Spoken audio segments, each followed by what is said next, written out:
FIFA world cup 2022 की तारीखी opening ceremony, जिसके अंदर नौजवान कारी गानिम अल मिफ्ताह से ओपनिंग सेरेमनी के दौरान तिलावत कुरान मजीद से उसका आगाज किया गया।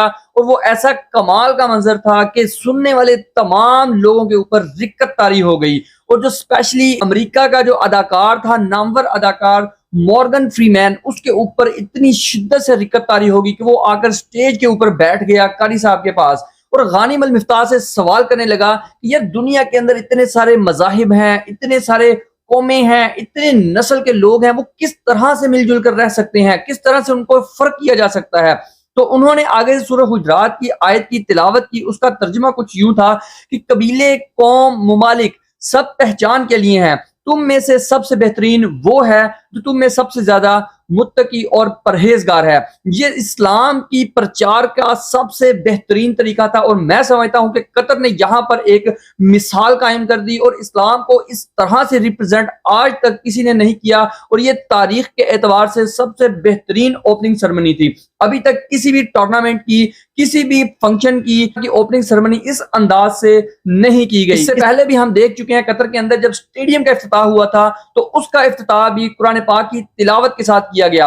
उसके बाद औरतों के लिए सर को, उनके जिस्म को मुकम्मल ढांप कर आने की इजाजत दी गई। उसके अलावा उनको आने की इजाजत नहीं है।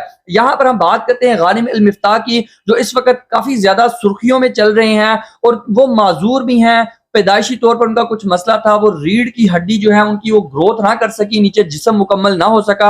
हम उस्ताद नवीद साहब से पूछते हैं कि गानिम अल मिफ्ताह ये दरअसल है कौन जिससे उन्होंने ओपनिंग सेरेमनी के अंदर तिलावत कुरान मजीद करवाई है। नौजवान कारी साहब हैं। जी, नौजवान कारी साहब जो कतर के रिहायशी हैं, 2002 में इनकी पैदाइश हुई। इनका पैदाइशी जब पैदाइशी बीमारी में मुब्तला थे, इनकी जो रीढ़ की हड्डी थी वो ग्रोथ नहीं कर रही थी। इनके वालदा का कहना है कि जब इनको एडमिशन तो कराने गए स्कूल में तो बच्चों ने कहा कि ये मजदूर है, हम इसको एडमिशन नहीं होने देंगे। एक दो मरतबा तो एडमिशन हुआ नहीं, तो अल्लाह अल्लाह करके किसी एक स्कूल में एडमिशन हुआ तो बच्चे वहां पर खेलने से इनसे कतराते थे।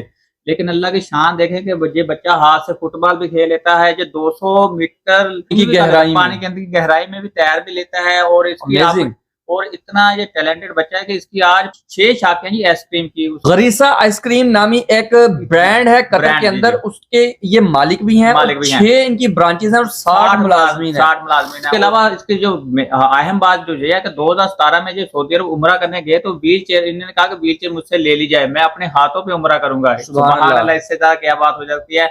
और कतर ने ये बहुत ज्यादा अच्छा कदम उठाया कि इस एक दिन पहले कतर के खिलाफ आवाजें उठ रही थी यूरोपीय यूनियन में कि ये जो है ना कतर वाले इंसानी हकूक की खिलाफवर्जी कर रहे हैं। और कतर वालों ने एक मजदूर बच्चे से तिलावत कुरान पाक करा कर दुनिया को हैरान कर दिया। और उस बच्चे ने जितनी अच्छी तिलावत की पूरी दुनिया पे एक कतारी हो गई और ये साबित कर दिया कि ये हकूक तलफी नहीं करते, बल्कि हकूक का पास रखते हैं। इस्लाम हमें यही सिखाता है। इस्लाम हमें यही सिखाता है कि हमेशा कैसे रहना। और उन्होंने सवाल भी किया अमेरिका के मशहूर, उन्होंने कि ये कैसे रह सकते, तो उन्होंने जी मॉर्गन फ्रीमैन ने जब उनसे सवाल किया स्टेज के ऊपर आकर, उनके पास बैठ गए थे, वो पास बैठ गए, तो जब उन्होंने ये बयान किया, आयत का तर्जुमा बयान किया, तो वो तो उसकी आंखों में आंसू आ गए। उन्होंने कहा कि नहीं, इस्लाम से ज्यादा अच्छा मतलब कोई दुनिया में हो ही नहीं सकता।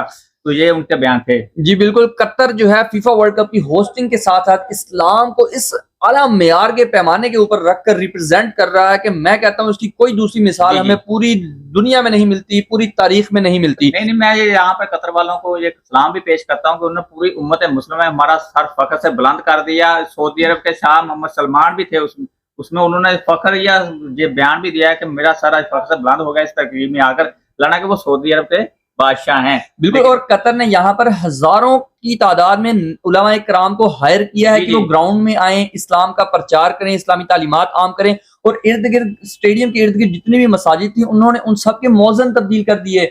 क्यों तब्दील किए? वो वाले मौजन रखे गए कि जो ज्यादा खूबसूरत आवाज के साथ अजान देते हैं, जिनकी आवाज बहुत खूबसूरत है, खुश इल्हानी के साथ, कि लोगों को सुने और मजा आए और लोग उनकी तरफ रागिब हों। ये बहुत जबरदस्त पॉइंट है, मैं समझता हूँ। जितनी तारीफ की जाए कम है। कतर वालों ने साबित किया कि अगर हमारे ये देखे ना 2, 8, 10, 12 साल पहले जो फीफा ने उनको मेजबानी दी थी, 12 साल लगे, उन्होंने स्टेडियम बनाया, पता नहीं क्या क्या कर दिया, अपने मुल्क का नक्शा तक चेंज कर दिया स्टेडियम को बनाने के लिए, मुझे मैचेस को कराने के लिए।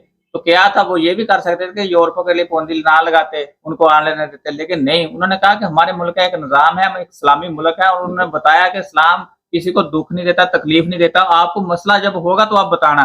दुनिया जब आई वर्ल्ड कप देखने के लिए, दुनिया अब तारीफें हो रही हैं। एक दिन पहले बुराई हो रही थी, अब तारीफें हो रही है। नहीं, एक दिन पहले लोग आने से मना भी कर मना रहे भी कर थे। रहे हैं, लेकिन वो कहते हैं नहीं यार, वो उनका अपना एक स्टाइल है, वो अपने मजहब में रह रहे हैं, बहुत अच्छा। बल्कि उन्होंने ये जैसे दिया है पूरी दुनिया को कि नहीं, आप हम आपके को नहीं छेड़ते, आप हमें ना छेड़ें। बिल्कुल, ये एक बहुत जबरदस्त इकदाम था। आप लोगों को कतर का ये फीफा वर्ल्ड कप की सेरेमनी वाला जो न्यू यूनिक सा स्टाइल था, कैसा लगा आप लोगों ने कमेंट सेक्शन में जरूर बताना। अगर आपको पसंद आया तो आप लोगों ने हमारी वीडियो को भी जरूर लाइक करके जाना है, चैनल को सब्सक्राइब जरूर करके जाइएगा इस तरह की इंफॉर्मेटिव वीडियोस देखने के लिए। मिलते हैं नेक्स्ट वीडियो में, तब तक के लिए अपना बहुत सारा ख्याल रखिएगा।